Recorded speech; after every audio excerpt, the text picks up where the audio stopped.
Welcome to Prep Rally, our weekly video show dedicated to prep sports in Northwest Arkansas. I'm your host, the sports editor of the Northwest Arkansas Democrat-Gazette. I'm Chip Sousa. So today we'll follow what we've been doing throughout the summer, a summer trend of previewing 7A football teams. We've taken a look at Fayetteville. We've taken a look at Rogers. So this week we're going to take a look at Rogers Heritage. The War Eagles kind of struggled a little bit last year. They were 1-9 under first-year coach Tony Travis. But they got a lot of returning players back, including quarterback Trey Kitterman. So he'll be back this season, and with the hopes that the War Eagles will see a big improvement as Coach Travis moves into his second season there. Our Paul Boyd, he covers Rogers Heritage for the Northwest Arkansas Democrat-Gazette, and Paul talked with Coach Travis earlier this spring. All right. Just to begin with, I'd ask you prior to the start of practice, what were you looking for? So I guess I'll ask now. What did you get out of these practices in the spring? Well, from practice, like I told the team when we finished last night, I think from practice 1 to practice 10, I think there was definite improvement individually, which leads to our team looking better in practice 10, which was last night. We finished up with our scrimmage.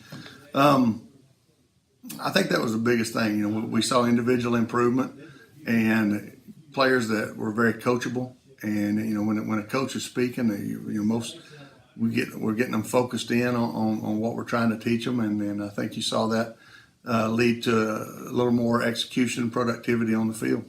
Were there specific positions, specific spots, whether it be like O-line, D-line, specific things that you wanted to look for because you were, again, I think you didn't have many returning offensive linemen. Yeah. And some of those spots, did you clear up? Is the picture a little clearer? I think so. I mean, from an overall depth standpoint, I don't know that you win starting positions in a spring game, but we definitely identify some guys that are going to be able to help us, whether it be as a starter or they're going to push that starter maybe, and that 2-deep depth chart starting to clear up a little bit.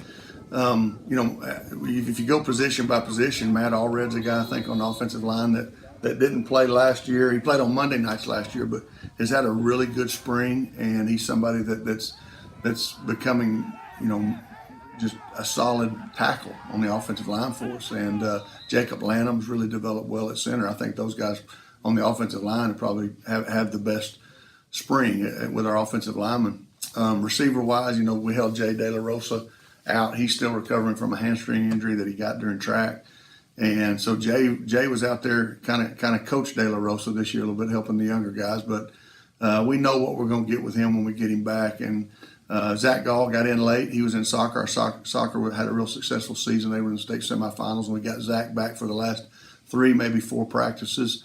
And his speed was evident day one when he got out there with us. He can really stretch the field.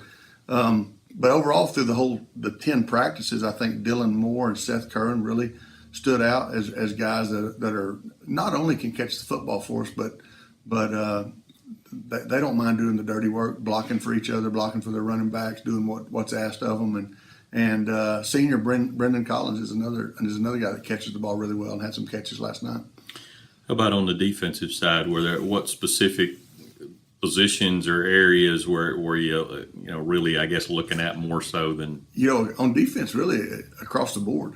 We've got one player in Giovanni Hernandez coming back that had a lot of Friday night experience on the defensive line, and he's going to provide a solid pass rushing defensive end for us. I mean, he's tough to handle when in passing situations, and he's getting better and better at playing the run. Landon Evans, I think, is a guy. Now, Landon played a little bit last year, but Landon has really had a good off season. He looks different than he did last year, and you saw that last night in his ability to make plays across the field. I know one time we ran I don't know if it was a screen or a sweep, but Landon got all the way to the sidelines, got in on the tackle, and about 10 yards downfield, and that's something that's a hustle play out of one of your interior defensive linemen, which was good to see out of him. Linebacker-wise, I feel we're pretty solid at linebacker with Nathan Morales and Reese Williams and Parker Lee have probably been the 3 that stood out the most. Reese had another. It comes to mind right now just because it's fresh off off of last night, but had a hustle play, a touchdown saving tackle where he pinned Ty Grazer on the sidelines, kind of ran him down. It was a big play for the offense, but it was one of those plays that Reese didn't give up on, got him out of bounds and saved a touchdown. Were there two or three that just stood out to you as just maybe surprised you a little in these 10 practices? I don't know if I would say surprise. In the secondary, Tanner Epps is a guy that has really come on through 10 practices. I know Coach Prock has been really pleased with his progression, and he played well again last night in the secondary play. And now he could play any of the positions back there, I think. And Nathan Hodges is a guy that he's been solid through the spring, but last night he stood out a little bit on the offensive side with he had some good catches and even carried the ball a couple times from his receiver spot. So those two guys, I think, are two that stood out last night. That it wouldn't be I wouldn't say a surprise, but they took another step last night, I think. So thank you, Paul, and thank you, Coach Travis, for taking the time to talk about your team. I also want to remind you this week, starting tomorrow, this is on Friday, that the Southwest Elite 7-on-7 football tournament will be held at Shiloh Christian. Now, that's 32 teams that will be in the field. There will be quite a few Northwest Arkansas teams. Fayetteville will be in it, Shiloh Christian, Rogers, Gentry, Bentonville, just a lot of Northwest Arkansas teams will be in it. That will start Friday morning at 9 a.m. They'll play 2 sessions on Friday. They'll play a morning session from 9 until about noon. They'll take a break for lunch, and then they'll come back around 1:30, and they'll play an afternoon session. That will be pool play on the first day on Friday, and then they go into bracket play on Saturday, bright and early Saturday morning, and so they'll be playing throughout the brackets on Saturday, and then they'll have the championship game early Saturday afternoon. Again, this will be held at Shiloh Christian School Stadium and also some of the adjoining fields around Shiloh Christian.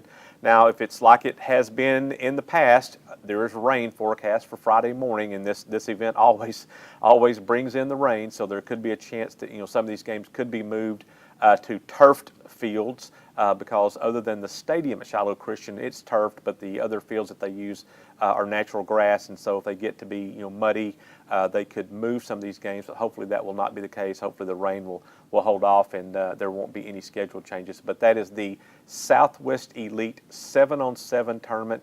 Again, starts tomorrow morning, Friday morning at 9 a.m. And we will recap that tournament with next week's show. Again, this is Prep Rally, and we thank you for watching us, and we'll see you next time on Prep Rally.